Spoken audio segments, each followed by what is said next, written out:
Good morning students. बेटा आज हम परिसंचरण तंत्र का नेक्स्ट लेक्चर डिस्कस करेंगे। ठीक है, इससे पहले हमने जो कल डिस्कस किया था उसमें क्या हमने हृदय चक्र के बारे में डिस्कस किया था। ठीक है, और दोहरा परिसंचरण तंत्र के बारे में डिस्कस किया था। आज हम कुछ छोटे छोटे टॉपिक्स हैं उनके बारे में डिस्कस करेंगे। जनरली क्वेश्चन वहीं से आता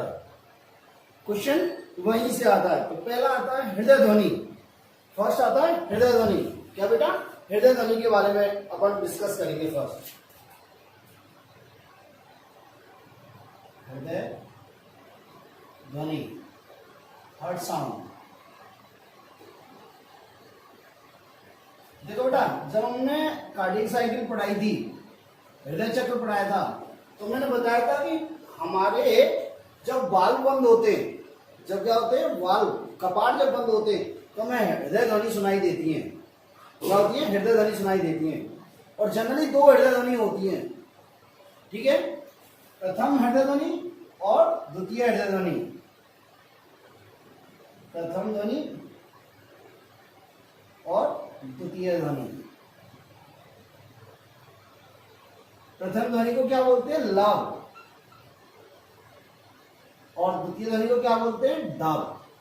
क्या बोलते हैं बेटा? डब। अब देखो ये कब उत्पन्न होती है और ये कब उत्पन्न होती है? क्या होता है? निलय संकुचन के दौरान, निलय संकुचन या प्रकुंचन, मतलब वेंट्रिकल सिस्टोल।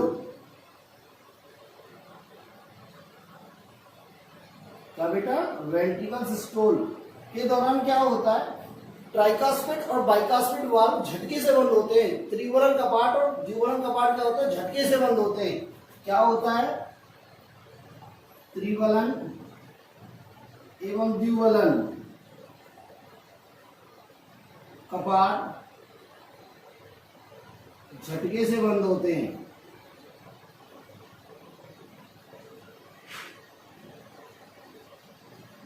तो क्या होती है? प्रथम ध्वनि सुनाई देती है, प्रथम हृदय ध्वनि सुनाई देती है। बात समझ में? इनको द्विवलन और त्रिवलन कपाट को हम क्या बोलते हैं? एबी कपाट भी बोलते हैं, एबी वाल्व भी बोलते हैं। क्या बोलते हैं? AB valve. क्यों? क्योंकि ये आलिंद निलय पट्ट पर पाए जाते हैं। किस पर पाए जाते हैं बेटा? आलिंद निलय पट्ट पर। ठीक है, द्वितीय हृदय ध्वनि को क्या बोलते हैं? डब। क्या बोलते हैं बेटा? डब। और ये कब? निलय अनुसंधान के दौरान। क्या होता है बेटा? निलय अनुसंधान मतलब वेंट्रिकल डायस्टोल।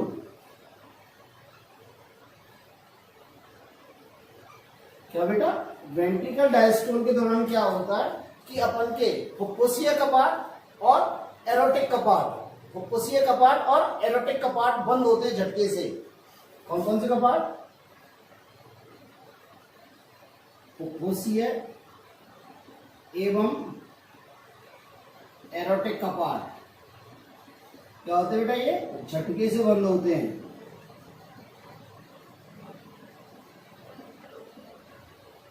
तो कौन सी ध्वनि सुनाई देती है? डब।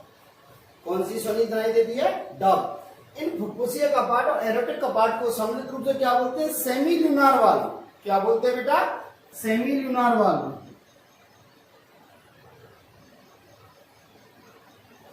क्या बोलते हैं बेटा? Semi lunar valve. मेरी बात समझ में आई? देखो कई बार क्वेश्चन कैसे आ जाता है? प्रथम हृदय ध्वनि सुनाई देती है कब? एबी वाल्व के बंद होने से, सेमी ल्यूनार के वाल्व के बंद होने से। ये भी दे सकता है। बात समझ में आई? तो किससे? एबी वाल्व के बंद होने से। बात समझे? एबी वाल्व कब बंद होते हैं? निलय संकुचन के दौरान। मेरी बात समझे? हृदय ध्वनि को हम किससे सुनते हैं? स्टेथोस्कोप से। किससे बेटा? स्टेथोस्कोप से सुनी जाती है। किससे सुनी जाती है? स्टेथोस्कोप से सुनी जाती है। ठीक है, देखो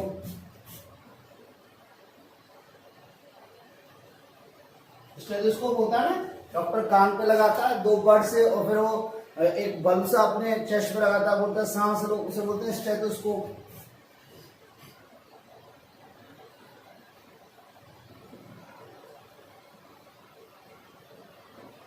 किससे सुनी जाती है? स्टेथोस्कोप से। तो ये है हमारी हृदय ध्वनि। क्या है बेटा? हृदय ध्वनि। दो हृदय ध्वनि है, प्रथम हृदय ध्वनि और द्वितीय हृदय ध्वनि। प्रथम को क्या बोलते हैं? लव। द्वितीय को क्या बोलते हैं? डव। ये कब सुनाई देती है? निलय संकुचन के दौरान, मतलब वेंट्रिकल सिस्टोल के दौरान त्रिवलन एवं द्विवलन कपाट झटके से बंद होते हैं। इन त्रिवलन और द्विवलन कपाट को संयुक्त रूप से क्या बोलते हैं? AB valve.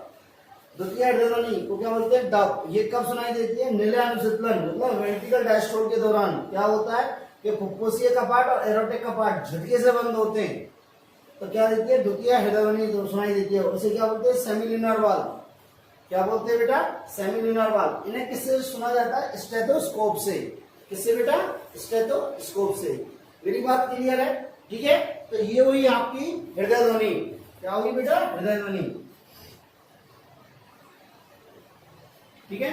नेक्स्ट आता है हृदय से संबंधित या हृदय चक्र से संबंधित रुधिर आयतन। क्या बेटा? हृदय चक्र से संबंधित रुधिर आयतन। ठीक है। तो देखो, हृदय चक्र से संबंधित रुधिर आयतन, blood volume related to cardiac cycle. देखो बेटा, रुधिर चक्र से संबंधित रुधिर आयतन क्या होते हैं? मेरी बात समझने की कोशिश करना। इसमें से क्वेश्चन बहुत ज्यादा पूछा जाता है। ठीक है। तो देखो, ये हमारा हृदय है।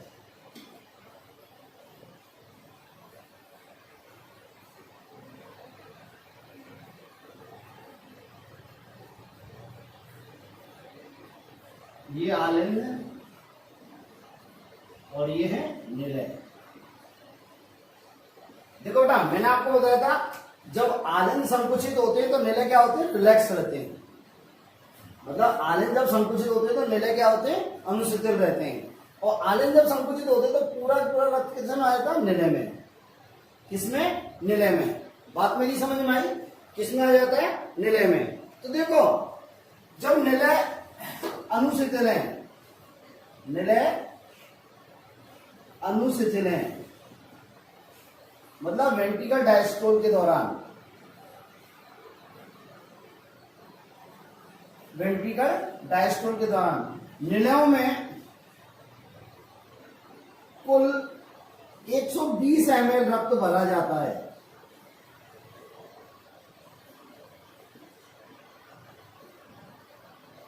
क्या बेटा? निलय अनुशीतलन के दौरान निलय में कुल कितना? 120 ml रक्त भरा जा सकता है या भरा जाता है। और इस वॉल्यूम को क्या बोलते हैं हम बेटा? And diastolic volume. इस वॉल्यूम को क्या बोलते हैं? And diastole. इस आयतन, इस रुधिर के आयतन को क्या बोलते हैं हम? And diastolic volume.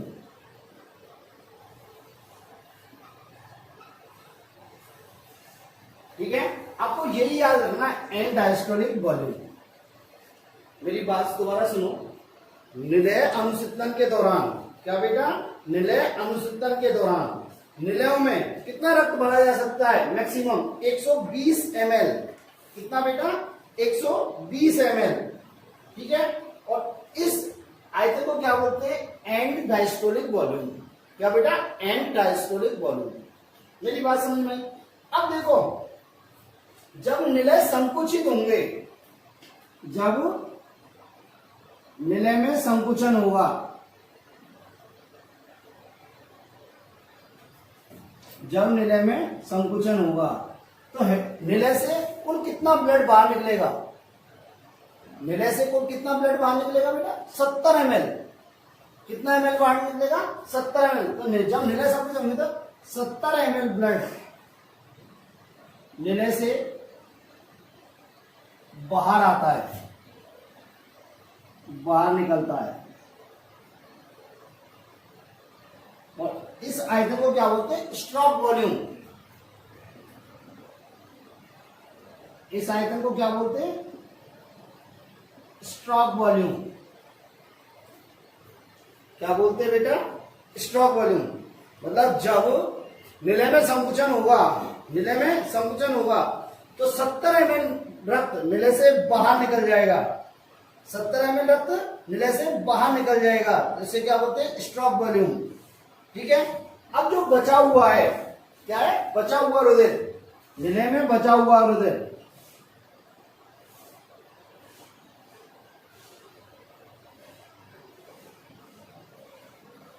कितना था, 120 ml था पहले, कितना ml निकल गया 70 ml, तो कितना बच गया 50 ml, कितना बच गया 50 ml। इस 50 ml रुधिर को क्या बोलते हैं, एंड सिस्टोलिक वॉल्यूम। क्या बोलते हैं बेटा, एंड सिस्टोलिक वॉल्यूम। तो इस 50 ml को हम क्या बोलते हैं, एंड सिस्टोलिक वॉल्यूम। मेरी बात समझ में आई क्या, मतलब जब पूरी तरह अनुशिथिल है, पूरी तरह अनुशिथिल है वेंट्रिकल, तो कितना रुधिर अंदर है, कितना रुधिर भरा जा सकता है लंग्स में, 120 ml, जैसे क्या होता है एंड डायस्टोलिक वॉल्यूम। ठीक है, जब इनमें संकुचन होगा, क्या होगा, संकुचन होगा, तो कितना ब्लड बाहर जाएगा 70 ml, उसे क्या बोलते हैं स्ट्रोक वॉल्यूम। क्या बोलते हैं बेटा, स्ट्रोक वॉल्यूम। मेरी बात समझ में आई। अब देखो ये था और इतना निकल गया, तो बचा कितना 50 ml, क्या बचा 50 ml, तो इसे क्या बोलते हैं एंड सिस्टोलिक वॉल्यूम। क्या बोलते हैं बेटा, एंड सिस्टोलिक वॉल्यूम। मेरी बात समझ में आई। अब देखते हैं अपन क्या होता है, एंड सिस्टोलिक वॉल्यूम के बाद देखते हैं क्या होता है। देखो नेक्स्ट आता है कार्डियक आउटपुट, नेक्स्ट आता है बेटा कार्डियक आउटपुट। देखो कार्डियक आउटपुट क्या होता है, यहां देखो इनिशियल रिलेटेड है कार्डियक आउटपुट। क्या बेटा, इनिशियल रिलेटेड है कार्डियक आउटपुट।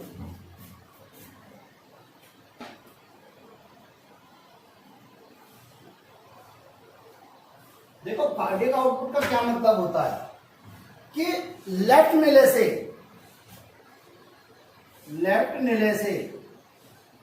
अरोटा में, लेफ्ट नीले से अरोटा में 1 मिनट में कितना ब्लड पंप किया जाता है, 1 मिनट में कितना ब्लड पंप किया जाता है, या भेजा जाता है।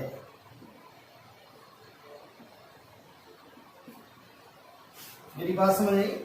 लेफ्ट नीले से एरोटा में, क्या बेटा ऐसे लिख दो, लेफ्ट नीले से अरोटा में 1 मिनट में कितना ब्लड पंप किया जाता है या कितना ब्लड भेजा जाता है, उस आयतन को क्या बोलते हैं, उस रक्त के आयतन को क्या बोलते हैं कार्डियक आउटपुट। क्या बोलते हैं बेटा, कार्डियक आउटपुट। तो देखो कार्डियक आउटपुट क्या होता है, कार्डियक आउटपुट बराबर stroke volume into heart beat. क्या बेटा, heart beat, stroke volume into heart beat. अब हमें पता है स्ट्रोक वॉल्यूम कितना है 70 ml, कितना है 70 ml, तो 70 ml तो क्या होगा स्ट्रोक वॉल्यूम, और हार्ट बीट कितनी है हमारी 72 to 78 पर मिनट। ठीक है, तो ये कितना आता है 5 लीटर के करीब आता है, कितना आता है 5 लीटर के करीब। तो हमारा कार्डियक आउटपुट कितना हुआ बेटा 5 लीटर, कितना हुआ बेटा 5 लीटर। मेरी बात समझ में आई या नहीं आई, कितना हुआ बेटा 5 लीटर। तो ये है कार्डियक आउटपुट। दोबारा सुन लो, बहुत इंपॉर्टेंट है, क्वेश्चन इन्हीं में से आता है। हृदय चक्र से संबंधित रुधिर आयतन। ठीक है, पहला आता है एंड डायस्टोलिक वॉल्यूम। निलय अनुशीतन के दौरान निलय में कितना रक्त भरा जा सकता है, टोटल मैक्सिमम 120 ml, तो इसे क्या बोलते हैं एंड डायस्टोलिक वॉल्यूम। नेक्स्ट आता है स्ट्रोक वॉल्यूम। स्ट्रोक वॉल्यूम क्या है, निलय संकुचन के दौरान निलय से कितना रक्त बाहर जा रहा है, कितना रक्त बाहर जा रहा है, तो वो कितना जा रहा है 70 ml, उसे क्या बोलते हैं निलय या स्ट्रोक वॉल्यूम। क्या बोलते हैं स्ट्रोक वॉल्यूम। नेक्स्ट, अब इतना था और इतना बाहर निकल गया, बच गया कितना 50 ml, जैसे क्या बोलते हैं एंड सिस्टोलिक वॉल्यूम। क्या बेटा, एंड सिस्टोलिक वॉल्यूम। ठीक है, नेक्स्ट आता है कार्डियक आउटपुट। लेफ्ट नीले से लेफ्ट निले से एरोटा में कितना रक्त पंप किया जाता है 1 मिनट में। या फिर क्या कह सकते हैं, लेफ्ट निले से एरोटा में 1 मिनट में कितना ब्लड का आयतन निकलता है, या कितना ब्लड का आयतन बाहर निकलता है। ठीक है, तो उसे क्या बोलते हैं, कार्डियक आउटपुट। तो कार्डियक आउटपुट क्या हुई, stroke volume into heart beat, stroke volume into heart beat. तो स्ट्रोक वॉल्यूम कितना है हमारा 70, ठीक है, और हार्ट बीट कितनी है 70 to 78 पर मिनट है।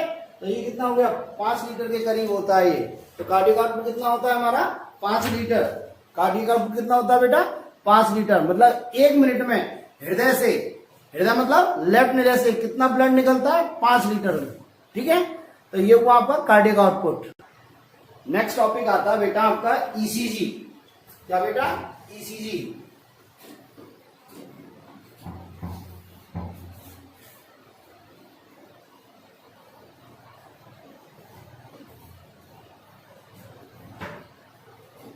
क्या था नेक्स्ट बेटा, ईसीजी। ईसीजी के बारे में जनरली क्वेश्चन पूछ लेता है। तो ईसीजी को क्या बोलते हैं, इलेक्ट्रोकार्डियोग्राफ। ECG electrocardiograph. ठीक है, देखो बेटा होता क्या है, हमारे हृदय में जो क्रमिक परिवर्तन है, हमारे हृदय में जो क्रमिक परिवर्तन हो रहे हैं, उन क्रमिक परिवर्तनों को किसमें कन्वर्ट किया जाता है, इलेक्ट्रिक इंपल्स में। किसमें, इलेक्ट्रिक इंपल्स में। और फिर उन इलेक्ट्रिक इंपल्स को इस ईसीजी मशीन के द्वारा, इलेक्ट्रोकार्डियोग्राफ के द्वारा, किसमें, एक चार्ट पेपर पे छापा जाता है। एक चार्ट पेपर पे छापा जाता है, उसे क्या बोलते हैं, इलेक्ट्रोकार्डियोग्राम। उसको जो हमारे हृदय के इलेक्ट्रिक इंपल्स हैं, विद्युत आवेग हैं, विद्युत आवेग के रूप में जो चेंज हो रहे हैं, उनको विद्युत आवेग के रूप में क्या होता है, ग्राफ पे छापा जाता है, उसे क्या कहते हैं, इलेक्ट्रोकार्डियोग्राम। क्या बोलते हैं, electrocardiogram.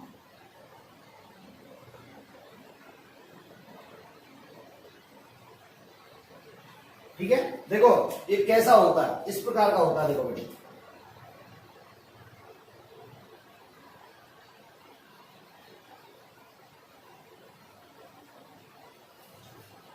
P Q R S और T।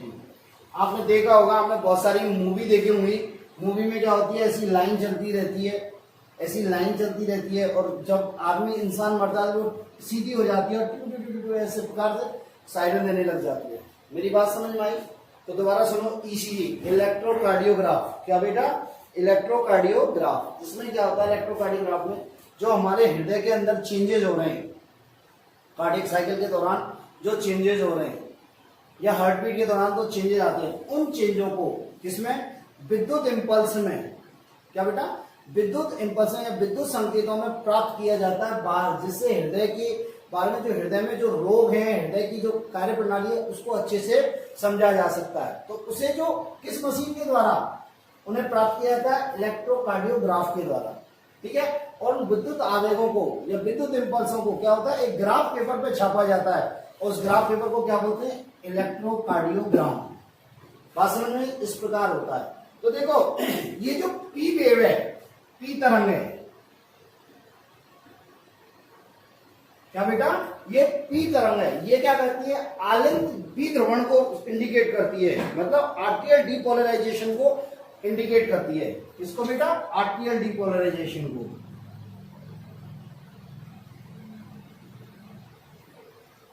इसको बेटा आर्टियल डीपोलराइजेशन को इंडिकेट करती है। मेरी बात समझ में आई? आर्टियल डीपोलराइजेशन क्या, आलिंदों का बी ध्रुवण। क्या बेटा, आलिंदों का बी ध्रुवण। और ये किसको शो करती है, कि आलिंद संकुचन को। किसको शो करती है ये, आलिंद संकुचन को। इसको बेटा आलिंद संकुचन को शो करती है। QRS ये कॉम्प्लेक्स, QR ये कॉम्प्लेक्स होता है, ये किसको शो करता है, वेंट्रिकल डीपोलराइजेशन को। क्या बेटा, वेंट्रिकल डीपोलराइजेशन को।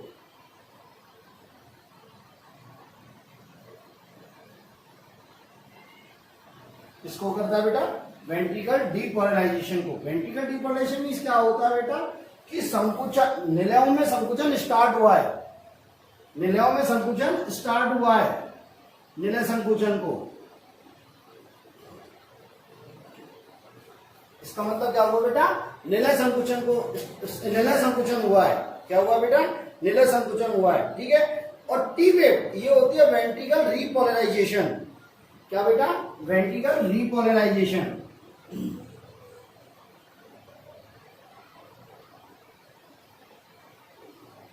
क्या बेटा, वेंट्रिकल रीपोलराइजेशन। ये क्या करता है, इस निलय संकुचन की समाप्ति को शो करता है। किसको बेटा, निलय संकुचन या प्रकुंचन की समाप्ति को शो करता है, प्रदर्शित करता है।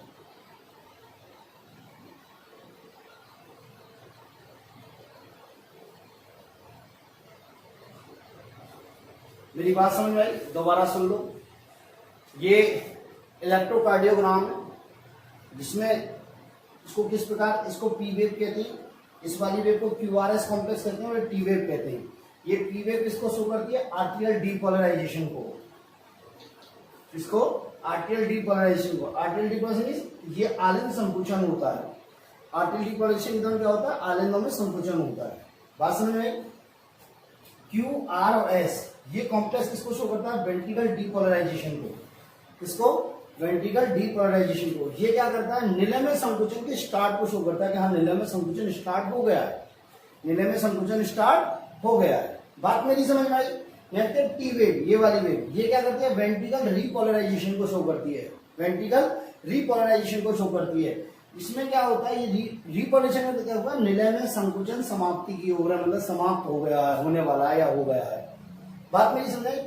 इस इलेक्ट्रोकार्डियोग्राम के द्वारा जो कार्डियोलॉजिस्ट होते हैं, क्या बेटा, कार्डियोलॉजिस्ट होते हैं, वो हृदय में जितनी भी असामान्यताएं उनको पढ़ते हैं या इससे उनकी जांच करते हैं, उनका पता लगाते हैं, इससे उनका पता लगाते हैं। तो मेरी बात समझ में आई। तो ये है सर्कुलेटरी सिस्टम आपका यहाँ पे कंप्लीट होता है, मतलब हृदय आपका कंप्लीट होता है। बात समझ में आई। एक चीज और आती है, बीपी, ब्लड प्रेशर। क्या आता है, ब्लड प्रेशर। और मैं बता देता हूं थोड़ा सा ब्लड प्रेशर क्या होता है, ठीक है बेटा। देखते हैं बीपी, ब्लड प्रेशर, ठीक है, रक्तदाब, उसके बारे में भी क्वेश्चन पूछा जाता है।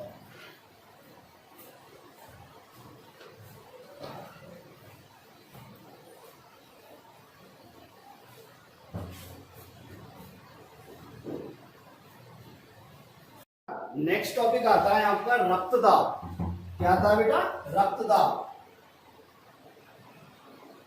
इसमें से भी क्वेश्चन पूछ देता है, जिसे क्या बोलते हैं, ब्लड प्रेशर, मतलब बीपी। आप कहते हो ना बीपी कम हो गया, बीपी ज्यादा हो गया, ये देखो ना रक्तदाब क्या होता है। देखो हमें पता है रक्त किसमें बहता है, बंद नलिकाओं में। रक्त किसमें बहता है, बंद नलिकाओं में।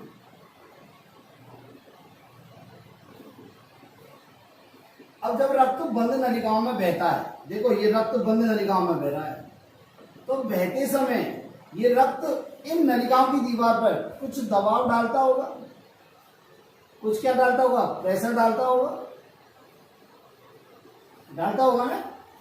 तो रक्त द्वारा रक्त नलिकाओं की दीवार पर लगाया गया प्रेशर क्या कहलाता है, रक्तदाब। क्या बेटा, रक्त द्वारा रक्तवाहिनियों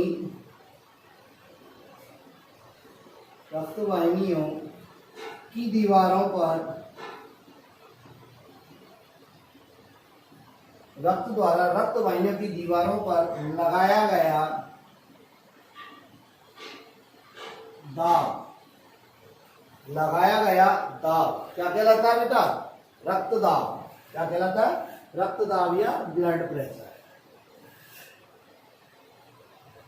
क्या कहलाता है बेटा, ब्लड प्रेशर। मेरी बात समझ में आई, ठीक है। देखो इस ब्लड प्रेशर को किससे नापते हैं, इस ब्लड प्रेशर को स्पिग्मोमेनोमीटर से नापते हैं। किससे नापते हैं बेटा, स्पिग्मोमेनोमीटर से, ठीक है बेटा। देखो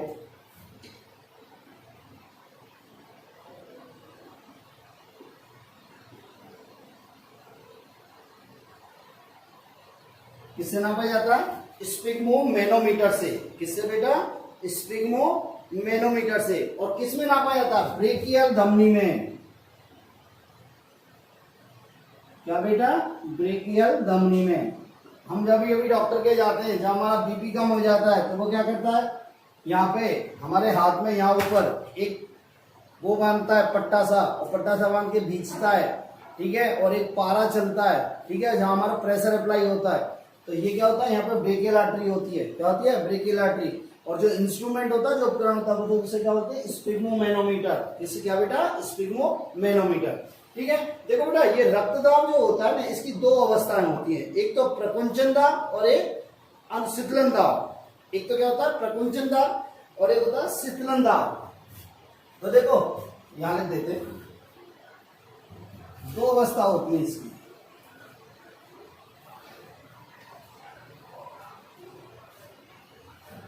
रक्तदाब की दो अवस्था होती है। एक तो होता है संकुचन दाब, इसको बोलते हैं सिस्टोलिक प्रेशर, ठीक है, और एक होता है शीतलन दाब।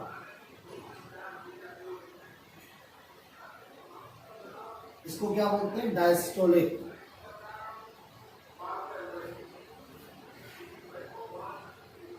ठीक है बेटा। देखो सिस्टोलिक प्रेशर क्या होता है? हृदय संकुचन के दौरान, क्या बेटा? हृदय संकुचन के दौरान रक्त द्वारा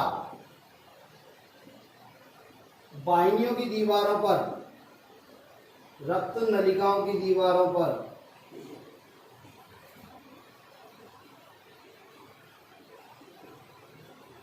लगाया गया था।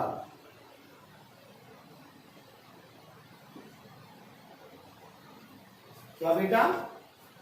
संकुचन के दौरान, हृदय संकुचन के दौरान रक्त द्वारा रक्त नलिकाओं की दीवारों पर लगाया गया दाब। अब देखो मेरी बात सुनो, हृदय जब संकुचित होगा तो क्या होगा? एकदम बहुत प्रेशर से रक्त बाहर जाएगा, बहुत प्रेशर से रक्त बाहर जाएगा। जब प्रेशर से रक्त बाहर जाएगा तो वो रक्त वाहिनियों की दीवारों पर अधिक प्रेशर अप्लाई करेगा ना, ठीक है। तो इसका मान क्या होता है? उच्च होता है। इसका मान क्या होता है बेटा? उच्च होता है, ठीक है। ये रक्तदाब की अपर लिमिट होती है, ऊपरी सीमा होती है। ये क्या होती है? रक्तदाब की ऊपरी सीमा होती है, अपर लिमिट होती है, ठीक है। इसका मान कितना होता है? नर में तो होता है 120 mm ऑफ Hg, और मादा में होता है ये 110 mm ऑफ Hg। कितना होता है बेटा? 110 mm ऑफ Hg मादा में, और नर में कितना होता है? 120 mm ऑफ Hg। बात मेरी समझ में आई? अब देखो शीतलन दाब क्या होता है। देखो जब हृदय अनुशीतल हो रहा है, जब क्या हो रहा है? हृदय अनुशीतल हो रहा है, मतलब उसमें क्या हो रहा है? डायस्टोल हो रहा है, अनुशीतल हो रहा है, रिलैक्स हो रहा है। अनुशीतलन द्वारा, हृदय अनुशीतलन द्वारा रक्त द्वारा, अनुशीतलन के दौरान, क्या बेटा? अनुशीतलन के दौरान रक्त द्वारा रक्त नलिकाओं में रक्त नलिकाओं की दीवार पर लगाया गया था। क्या कहलाता है बेटा? अनुशीतलन या शीतलन दाब, डायस्टोलिक प्रेशर कहलाता है। क्या कहलाता है? Diastolic pressure. और ये रक्त दाब की क्या होती है? निचली सीमा होती है। क्या होती है ये? निचली सीमा। ये रक्त दाब की क्या है? निचली सीमा।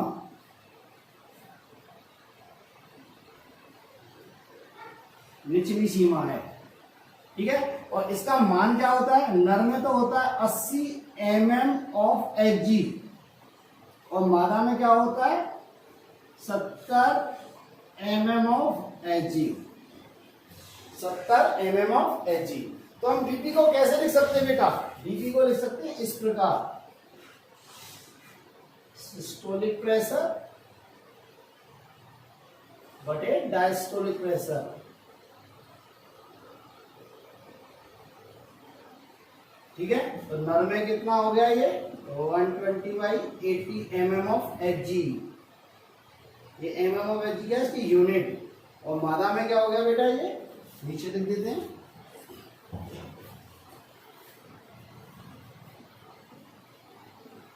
110/70 mm ऑफ Hg। बात मेरी समझ में आई बेटा, ठीक है। ये है आपका रक्तदाब। अब देखो कभी कभी क्या होता है हमें टेंशन हो जाती है बहुत ज्यादा, अब कभी कभी टेंशन हो जाती है, कभी हम भाग के आ रहे होते हैं, कोई बहुत ज्यादा काम करते हैं तो हमारा रक्तदाब बढ़ जाता है, हमारा रक्तदाब बढ़ जाता है। अब मान लो थोड़ी देर हमने भागे और रक्तदाब बढ़ गया तो हम उससे यह नहीं कहेंगे कि हमारा बीपी बढ़ गया बहुत ज्यादा, उसे नहीं कहेंगे। यदि लगातार बीपी बढ़ता रहता है, लगातार बीपी बढ़ा रहता है तो उसे क्या होते हैं उच्च रक्तदाब। क्या बोलते हैं उच्च रक्तदाब। हिंदी में इंग्लिश में क्या होते हैं हाइपरटेंशन। क्या बोलते हैं बेटा हाइपरटेंशन। कई बार क्या होता है हमारा रक्तदाब कम हो जाता है, हमारा रक्तदाब कम हो जाता है। कैसे, जैसे मान लो हमें दस्त हो गए, हैजा हो गया, हम पानी नहीं पी रहे, हम पानी नहीं पी रहे तो हमारे शरीर में क्या हुआ मतलब रक्त की कमी हो गई तो रक्तदाब कम हो जाता है, रक्तदाब कम हो जाता है। अब लगातार ये स्थिति बनी रहे तो उसे क्या बोलेंगे हाइपोटेंशन। क्या बोलेंगे बेटा हाइपोटेंशन, निम्न रक्तदाब। हाइपर मीन्स अधिक और हाइपो मीन्स कम। बात मेरी समझ में आई, ठीक है। तो ये हुआ आपका यहाँ पे क्या कंप्लीट होता है हृदय कंप्लीट होता है। क्या होता है बेटा हृदय कंप्लीट होता है। एक बार बीपी दोबारा सुन लो। रक्तदाब, रक्तदाब को बीपी कहते हैं। बंद रक्त किस में रहता है बंद नलिकाओं में, और बंद नलिकाओं में जब बहता है तो ये रक्त क्या होता है नलिकाओं की दीवार पर क्या होता है दाब लगाता है, जिसे क्या बोलते हैं रक्तदाब, ठीक है। इसे किसके द्वारा नापा जाता है स्पिग्मोमेनोमीटर के द्वारा। किसके द्वारा स्पिग्मोमेनोमीटर के द्वारा। और किस में नापा जाता है ब्रेकियल धमनी में, यहाँ ब्रेकियल धमनी होती है उसमें नापा जाता है। बात समझ में आई। इसकी दो प्रावस्थाएं होती हैं, एक तो होती है संकुचन दाब और एक होता है शीतलन दाब या अनुशीतलन दाब। सिस्टोलिक प्रेशर क्या होता है जब हृदय संकुचित होता है, जब हृदय संकुचित हो रहा है तो हृदय से रक्त क्या जा रहा है एकदम प्रेशर से बाहर जा रहा है, प्रेशर से क्या जा रहा है बाहर जा रहा है। जब प्रेशर से बाहर जाएगा तो ये रक्त जो बाहर निकलेगा तो दीवारों पर अधिक प्रेशर लगाएगा, ठीक है। तो इसका मान क्या होता है सबसे अधिक होता है इतना कितना होता है नर में होता है 120 mm ऑफ Hg और मादा में कितना होता है 110 mm ऑफ Hg, ठीक है। एक होता है शीतलन दाब, इसे होता है diastolic pressure. Diastolic pressure means अब रक्त क्या होता है रिलैक्स कंडीशन में, क्या है रिलैक्स कंडीशन में, ना संकुचन हो रहा कुछ नहीं हो रहा फैला हुआ है तो रक्त क्या उसमें धीमे धीमे से आएगा नहीं आएगा, शरीर के विभिन्न भागों से धीरे धीरे आएगा, आएगा ना। जब आएगा तो जो रक्त वाहिनियों पे दाब लगाएगा उसे क्या बोलते हैं हम डायस्टोलिक प्रेशर। तो इसका ये क्या होती है निचली सीमा होती है, बहुत कम दाब होता है। तो नर में कितना होता है 80 और मादा में कितना होता है 70 mm ऑफ Hg। इस प्रकार बीपी को कैसे लिख सकते हैं हम सिस्टोलिक बटे डायस्टोलिक, सिस्टोलिक बटे डायस्टोलिक। नर में कितना होगा 120/80 और मादा में कितना 110/70, ठीक है। यदि बीपी लगातार बढ़ा रहता है तो उसे क्या बोलते हैं रक्तदाब का बढ़ना मतलब हाइपरटेंशन। और यदि घट जाता है और लगातार घटा रहता है तो उसे क्या बोलेंगे हाइपोटेंशन, ठीक है। तो बेटा यहाँ पे आपका हृदय कंप्लीट होता है। नेक्स्ट लेक्चर में हम स्टार्ट क्या करेंगे रक्त के बारे में स्टार्ट करेंगे। किसमें रक्त। अब देखो रक्त आपका एनिमल टिश्यू में ज्यादा डिटेल में दे रखा है पर अपन यहाँ ही ज्यादा क्लियर करेंगे, क्योंकि रक्त जब यहाँ पे क्लियर कर लेंगे तो हमारे रक्त का थक्का बनना, रक्त का group, blood group, RH factor, ये सारे हम डिस्कस कर पाएंगे, ठीक है। तो बेटा कल क्या डिस्कस करेंगे रक्त। ओके, थैंक यू बेटा।